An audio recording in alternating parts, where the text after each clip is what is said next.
நீங்கள் பார்த்து கொண்டிருப்பது உங்கள் ரேமா டிவி. இது சத்தியத்திற்கு சாட்சி. ஆண்டவராய் இயேசு கிறிஸ்துவின் ஈடு இணையற்ற இன்ப நாமத்தினாலே உங்கள் யாவருக்கும் என்னுடைய அன்பின் வாழ்த்துக்கள். இந்த நாளிலே நம்முடைய தியானத்திற்காக நாம் எடுத்துக்கொண்ட வேத வசனம்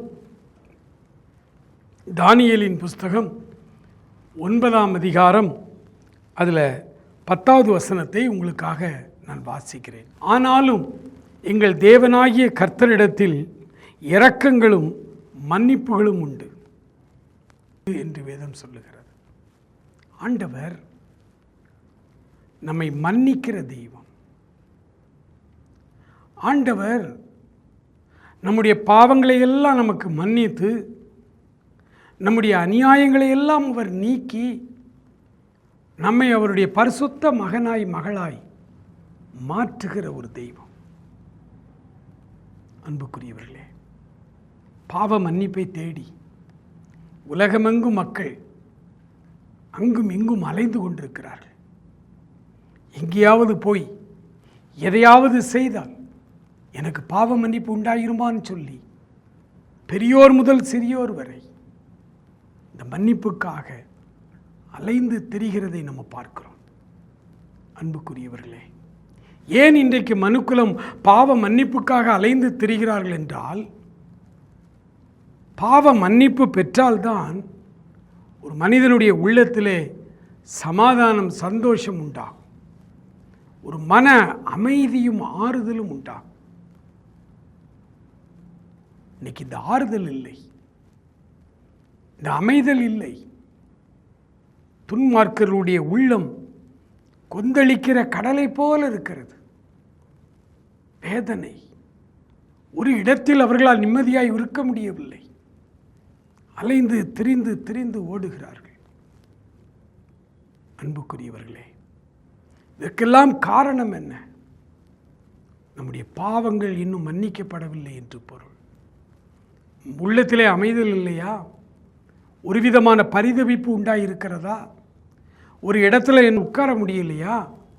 இன்னைக்கு ஏன் வாலிபர்கள் மணிக்கணக்காய் மொபைல் பார்த்து கொண்டே இருக்கிறார்கள் தெரியுமா உங்களுக்கு?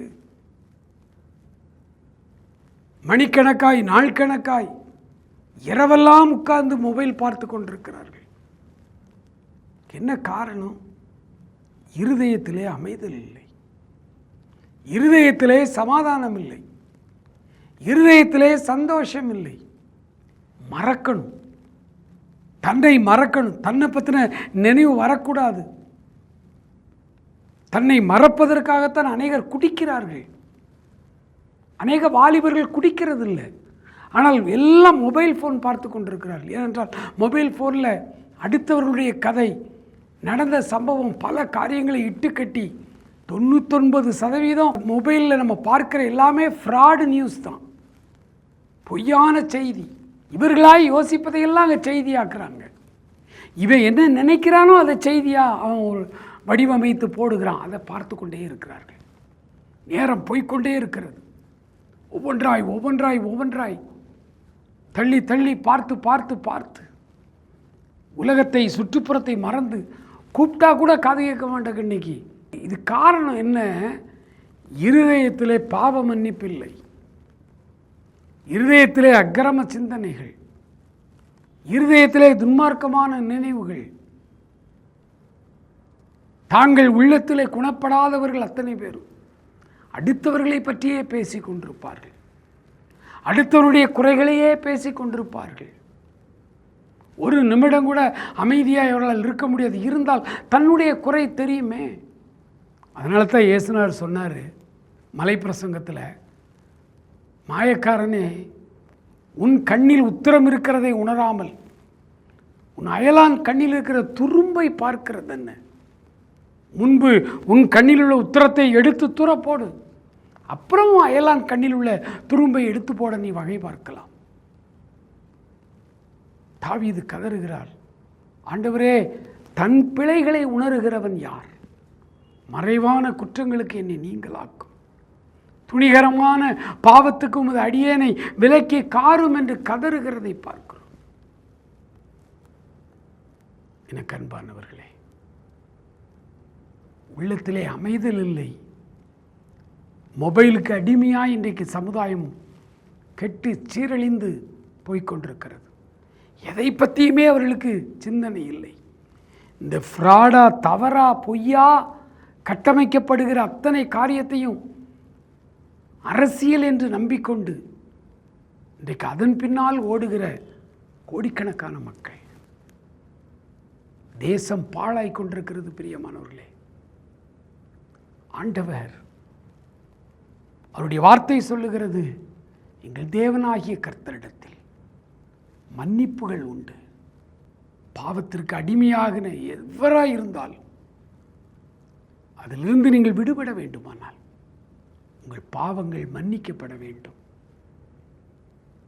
இன்னைக்கு அநேக பெற்றோர்கள் சொல்றாங்க, எங்கள் பிள்ளைகள் மொபைல் பார்த்து பார்த்து கெட்டு போறாங்க, மொபைலுக்கு அடிமையாக இருக்கிறார்கள். என்ன காரணம்? வேதம் சொல்லுகிறது, ஒருவனும் விரட்டாமலே, அதாவது ஒருவனும் தொடராமலே துன்மார்க்கன் ஓடி போகிறான். அந்த காலங்களில் வாலிப வயதில் இருக்கிறவர்கள், பாவம் மன்னிக்கப்படாத குணப்படாத வாலிபர்கள், வாலிப பிள்ளைகள் ஒரு இடத்துல இருக்க மாட்டாங்க, எங்கேயாவது போவாங்க. வெளியே ஓடுவான், விளையாட போவான், மணிக்கணக்காக ஃப்ரெண்ட்ஸோடு பேசிக்கிட்டு இருப்பான், வீட்டுக்கே வரமாட்டான். சாப்பிட்ற நேரம் தான் வீட்டுக்கு வருவான். ஆனால் இன்றைக்கு வாலிபர்கள் வீட்டை விட்டு வெளியில் போகிறதே இல்லை. ஏன்னா கையில் ஒரு மொபைல் ஃபோன் இருக்கு, உலகமே அவன் கை அடக்கத்துக்குள்ளே வந்துடுது. ஆகவே ஒரு இடத்துல வீட்டுக்குள்ளே உட்கார்ந்து கொண்டே உலகம் முழுவதும் பயணிக்கிறான். கற்பனையிலே ஒவ்வொரு வெப்சைட்டாக போய் பார்க்கிறான். அது இன்றைக்கு சமூக ஊடகங்கள் பெருமளவு குப்பை மாதிரி கொட்டி கிடக்கிறது. அதில் சிக்கிக் கொள்ளுகிறார்கள் நம்முடைய பையங்க, பிள்ளைங்க. யார் என்னை காப்பாற்றுவார்கள்? நிர்பந்தமான மனிதன் நான், இந்த பாவ சரீரத்திலிருந்து யார் என்னை காப்பாற்றுவார்கள் என்று வேதனையோடு அலறுகிற பிள்ளைகள் ஏராளமான பேர். அன்புக்குரியவர்களே, இந்த மன்னிப்பை தேடி வருவதற்கு ஆண்டவர் இன்று உங்கள் ஒவ்வொருவரையும் அழைக்கிறார். உங்கள் ஒவ்வொருவரையும் அழைக்கிறார். ஏனென்றால் அவரிடத்தில் மன்னிப்பு உண்டு. அவரால் மட்டும்தான் நம்மை மன்னிக்க முடியும். ஏன் இப்படி சொல்லுகிறீர்கள்? எபிரேயருக்கு எழுதின நிருபத்தில் 9ஆம் அதிகாரத்தில் ஆண்டவருடைய வார்த்தை சொல்லுகிறது, இரத்தம் சிந்துதல் இல்லாமல் பாவ மன்னிப்பு இல்லை. இரத்தம் சிந்துதல் இல்லாமல் பாவ மன்னிப்பு இல்லை. ரிக்வேதம் இந்துக்களின் புராதனமான வேதம்னு சொல்லுவாங்க. அது ஆரியர்கள் எழுதினது. அவர்கள் அந்த வேதத்தில் எழுதி வச்சிருக்கிறாங்க. ஒரு அவதார புருஷன் இந்த உலகத்தில் அவதரிக்க வேண்டும், பாவமில்லாத அவருடைய இரத்தம் சிந்தப்பட வேண்டும், அந்த இரத்தத்தினால தான் பாவ மன்னிப்பு என்று எழுதி வைத்திருக்கிறார்கள். ஆகவேதான் ஆரியர்கள் என்று தங்களை அழைத்துக் கொள்ளுகிற பிராமணர்கள் அலகு குத்துவதில்லை, தீச்சட்டி எடுப்பதில்லை, பால்குடம் சுமந்து போவதில்லை, பாத யாத்திரை போவதில்லை, தீக்குழி தீயில் இறங்குவதில்லை. இன்றைக்கு செய்கிற எந்த சடங்காச்சாரங்களையும் அவர்கள், ஏன்னா அவங்களுக்கு தெரியும், அவர்களுடைய ரிக்வேதத்தில் எழுதப்பட்டிருக்கிறது, பூரண புருஷன் இயேசு கிறிஸ்து ஒருவர் தான்.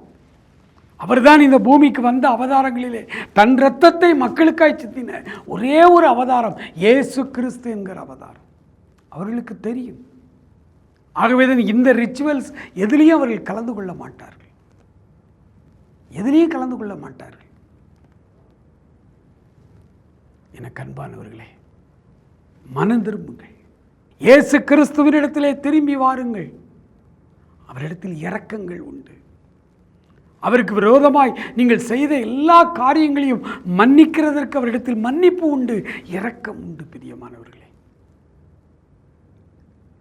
ஆண்டவரிடத்திலே வாருங்கள். இயேசு கிறிஸ்து சிலுவையில் அறையப்படுவதற்கு முன்பு தன் சீஷர்களோடு பந்தி இருந்தார். கடைசி ராப்போஜனம் என்று அதை அழைப்பார்கள். அவர்கள் எல்லாரும் பந்தி இருந்தார்கள். அப்பொழுது திராட்சை ரசம் நிறைந்த ஒரு பாத்திரத்தை கையில் எடுத்துக்கொண்டு திராட்சரசம் என்ற உடனே மதுபானம் என்று நாங்கள் அநேகர் அதை தவறாய் சொல்லுகிறார்கள். இல்லை இல்லை, திராட்சை பழத்தை வாங்கி அதை பிழிந்து அதிலிருந்து சாறு, அது ஜூஸ்.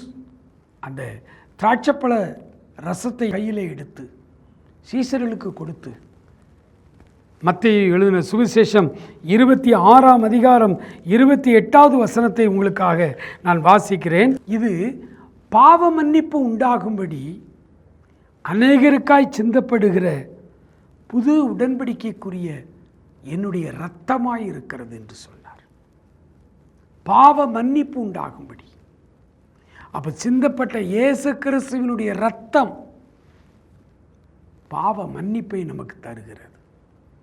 அந்த இரத்தமே அல்லாமல் இந்த உலகத்தில் வேறு எங்கு சென்றாலும், வானத்துக்கு கீழே பூமிக்கு மேலே நாம் மன்னிக்கப்படுவதற்கு அவருடைய இரத்தமே அல்லாமல் வேறே இரத்தம் இல்லை.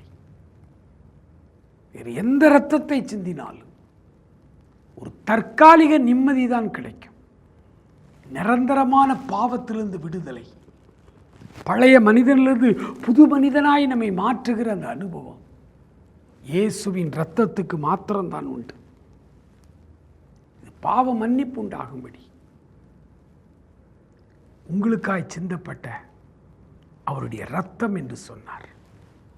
எனக்கு அன்பானவர்களே, ஆண்டவருடைய மன்னிப்பை பெறும்படி ஆண்டவர் இந்த மாலை வேளையிலே உங்களையும் என்னையும் அவர் அழைக்கிறார். வாருங்கள், இயேசு கிறிஸ்துவின் இரத்தம் சகல பாவங்களையும் நீக்கி நம்மை சுத்திகரிக்கிறது. பிரியமானவர்களே, அவருடைய பாவ மன்னிப்பு நமக்கு உண்டாயிருக்கிறது. எங்கே போனால் நிம்மதி, எங்கே போனால் எனக்கு ரட்சிப்பு, எங்கே போனால் எனக்கு பாவ மன்னிப்பு என்று தத்தளிப்போடு ஒருவேளை காத்திருக்கிறீர்களோ, அல்லது என்னை ஒரு பாரம் அழுத்தி கொண்டிருக்கிறது, எனக்கு அமைதல் இல்லை, துக்கம் என் தொண்டையை அடைத்து கொண்டிருக்கிறது, ஒரு பக்கம் கடன் பிரச்சனை, ஒரு பக்கம் குடும்ப பிரச்சனை, ஒரு பக்கம் பிள்ளைகளுக்கு வியாதி என்ற பிரச்சனை, எப்பக்கமும் பிரச்சனையாய் இருக்கிறேன், சாவதை தவிர எனக்கு வேறு வழி இல்லை என்று ஒருவேளை நீங்கள் புலம்பிக் கொண்டிருக்கிறீர்களோ, இயேசு உங்களை தேடி வந்திருக்கிறார். உங்களுக்காகத்தான் அவர் மரித்தார். உங்களை ரட்சிக்கவும், உங்களுடைய பாவங்களை மன்னித்து, உங்களுடைய அநியாயங்களிலிருந்து உங்களை மீட்டெடுத்து, கிருபையினாலும் நன்மையினாலும் உங்களை முடிசூட்டும்படி இயேசு இறங்கி வந்தார். இன்றைக்கும் இப்பொழுதும் உங்கள் நடுவிலே, உங்கள் அருகிலே அவர் நின்று கொண்டிருக்கிறார். மனப்பூர்வமாய் ஆண்டவரிடத்திலே உங்களை அர்ப்பணித்து, ஆண்டவரிடத்திலே உங்களை முழுமையாய் ஒப்படைத்து, உங்கள் வாழ்க்கையை அவர் கையில் ஒப்பு கொடுப்பீங்களா? அவர் மன்னிக்கிறதற்கு தயை பெருத்தவராயிருக்கிறார். கோடிக்கணக்கான மக்களை அவர் ரட்சித்திருக்கிறார். உலகமெங்கும் கோடிக்கணக்கான மக்கள் அவரை மெய்மனதோடு இன்றைக்கும் பின்பற்றி கொண்டிருக்கிறார்கள். ஒரு முறை நான் அரசாங்க பள்ளிக்கூடத்திலே ஆசிரியராக பணியாற்ற போன புதுசில் எனக்கு பல பிரச்சனைகள் வந்தது. ஆண்டவருடைய அன்பை சனி ஞாயிறு என்னுடைய விடுமுறை நாட்களிலே கிராமங்களில் போய் அறிவிக்க ஆரம்பித்தேன். என்னை ஒரு மதவாதியாய் சித்தரித்தார்கள். கிறிஸ்தவ ஆலயமே இல்லாத ஊரில் தான் நான் முதல் அப்பாயின்மெண்ட் எனக்கு. ஆகவே அவர்களுக்கு கிறிஸ்தவத்தை பற்றி தெரியவில்லை. அவர்கள் என்னை வித்தியாசமாய் பார்த்தார்கள். ஆகவே எனக்கு பல உபத்திரவங்கள் வந்தது. இந்த உபத்திரவங்கள் எல்லாம் ஒரு கட்டத்தில் நீங்கி பள்ளிக்கூடம் நான் சென்ற பொழுது தலைமை ஆசிரியர் என்னை தனியாய் வா, வந்து என்னை பார் என்று சொன்னார். அவரை போய் நான் பார்த்தேன். அவர்தான் என்னுடைய அரசாங்க பணியில் எனக்கு முதல் தலைமை ஆசிரியர். அவர் ஒரு பிராமணர். அவர் சொன்னார், நீங்கள் ஆண்டவராகிய இயேசு கிறிஸ்துவை எப்படி ஏற்றுக்கொண்டீர்கள் என்று கேட்டார். எனக்கு மகிழ்ச்சியாக இருந்தது. ஆண்டவர் அல்லாத ஒரு மனிதரிடத்தில் நாம் இந்த ஆண்டவருடைய அன்பை சொல்ல போகிறோமேன்னு சொல்லி என்னுடைய ரட்சிப்பின் அனுபவத்தை நான் பெற்றுக்கொண்ட அந்த ரட்சிப்பை அவருக்கு நான் விவரித்து சொன்னேன். கேட்டுக்கொண்டே இருந்தார். திடீர்னு அவர் கேட்டார், சகோதரர் டிஜிஎஸ் தினகரனை உங்களுக்கு தெரியுமா என்று கேட்டார். ஏன், நல்லா தெரியும், சென்னையில் இருக்கிறார், இயேசு அழைக்கிறார், ஊழியத்தை செய்கிறார் என்று சொன்னேன். அப்போ அவர் சொன்னார், என் மனைவி பல வருடமாய் வயிற்று வலியிலே துடித்து கொண்டிருந்தாள். அவளும் ஒரு பள்ளியிலே ஆசிரியையாக இருக்கிறாள். எவ்வளவோ வைத்தியம் பார்த்தோம், சாமிக்கும் பார்த்தோம், குணமே ஆகலை. அப்பொழுதுதான் என்னுடைய நண்பர் சொன்னார், சென்னையில் இயேசு அழைக்கிறார் கூட்டங்கள் நடக்கிறது, சென்னை சீரணி அரங்கத்திலே நடக்கிறது, ஒரு முறை நீங்கள் சென்று வாருங்கள் என்று சொன்னார். மனைவியை அழைத்து கொண்டு போனேன். தினகரன் பேசினார். மெய்மறந்து ரசித்து கேட்டுக்கொண்டிருந்தேன். எல்லாருக்காகவும் ஜெபித்தார். என் மனைவியும் ஜெபித்தாள், நானும் ஜெபித்தேன். கூட்டம் முடிந்து திரும்பி வருகிறோம். அன்றைக்கு போன வயிற்று வலி இன்று வரை இல்லை. எனக்கு தெரியும், மெய்யான தெய்வம் இயேசு கிறிஸ்து. இன்றைக்கும் என் வீட்டிலே நாங்கள் 2 பேரும் பைபிள் வாசித்து ஜெபிக்கிறோம், நானும் என் மனைவி என்று அந்த கிறிஸ்தவ சாட்சியை பகிர்ந்து கொண்டார். உலகமெங்கும் கோடிக்கணக்கான மக்கள், அவர்கள் மதம் மாறல, மனம் மாறி வேதம் வாசித்து கடவுளின் மன்னிப்பை பெற்றிருக்கிறார்கள். அன்புக்குரியவர்களே, ஆண்டவர் உங்களையும் அவர் அழைக்கிறார். மகனே, மகளே, உனக்காகத்தானே ரத்தம் சிந்தினேன். உன் சின்ன இருதயத்தை, உன் எளிய வாழ்வை என் கைகளிலே தா. நான் மன்னித்து உன்னை கழுவி சுத்திகரித்து பரிசுத்தப்படுத்தி உன் வாழ்வை திரும்ப உன் கைகளிலே தருகிறேன் என்று அவர் உன்னை அழைக்கிறார். ஆண்டவருடைய சமூகத்திலே திரளான மன்னிப்புகள் உண்டு. பிரியமானவர்களே, யூத மார்க்கத்தில் ஒரு சகோதரர் தன்னுடைய சகோதரனுக்கு விரோதமாய் பாவம் செய்து போய் மன்னிப்பு கேட்டால் 7 முறை மன்னிக்கலாம் அப்படிங்கிறது அவர்களுடைய சட்டம். மனிதர்களால் இயற்றப்பட்ட சட்டங்கள், மத சட்டங்கள். யூத மத சட்டம் அப்படி சொல்லுது. அப்போ ஆண்டவரிடத்தில் வந்து கேட்குறார் பேதுரு, ஆண்டவரே, என் சகோதரன் எனக்கு விரோதமாய் தப்பு செய்து என்னிடத்தில் வந்து மன்னிப்பு கேட்டால் 7 தடவை மன்னிக்கலாம், நீங்கள் என்ன சொல்கிறீங்கன்னு கேட்டேன். ஆண்டவர் சொன்னார், 7 தடவை மட்டும் இல்லைப்பா, 70 தடவை மன்னி. அதுக்கு என்ன அர்த்தம்? கவுண்ட்லெஸ், திரளான மன்னிப்புகள் என்னிடத்திலே உண்டு. உன் சகோதரனை 7 தடவை மட்டும் இல்லை, அவன் வந்து மனம் திரும்பி மன்னிப்பு கேட்டா 70 தடவைனாலும் நீ மன்னிச்சுக்கிட்டே இருப்பா. ஆண்டவர் உங்களையும் என்னையும் மன்னித்து கொண்டே இருக்கிறார். நாம் மனம் வருத்தப்படும் பொழுதெல்லாம் அவர் மன்னிக்கிறார் நம்மை. ஆண்டவர் தான் எத்தனை தடவைனாலும் மன்னிக்கிறாரே, எப்போனாலும் மன்னிக்கிறாரே அப்படிங்கிறதுக்காக வேணும்னு தப்பு செஞ்சுட்டு அப்புறம் மன்னிப்பு கேட்டுக்கலான்னு சொல்லி துணிகரமான பாவங்களுக்கு நாம் விலகி இருக்க வேண்டும். அறியாமல் பலமில்லாமல் சில நேரங்களில் நம்ம தவறிட்டோம். அப்போ வந்து அழுறோம் ஆண்டவர்கிட்ட வந்து, ஆண்டவரே உண்மையிலேயே நான் தப்பு பண்ணிட்டேன், நீ மன்னிங்கன்னு கதறும் பொழுது அந்த உண்மையான விசுவாசம், உத்தம மனஸ்தாபத்தை பார்த்து ஆண்டவர் உடனடியாய் நம்மை மன்னிக்கிறார். அடுத்த முறை அந்த பாவம் செய்யாதபடி நமக்கு ஒரு பலனை, ஒரு தைரியத்தை தருகிறார். அதுதான் அவருடைய மன்னிப்பு தருகிற மேன்மை. அவ்வளவு திரளான மன்னிப்பை அவர் வைத்திருக்கிறார். இன்றைக்கும் அவரிடத்தில் மன்னிப்புக்காக மன்றாடி ஜெபிக்க போகிறோம். அவர் நம் ஒவ்வொருவரையும் மன்னிக்க போகிறார். இதுவரை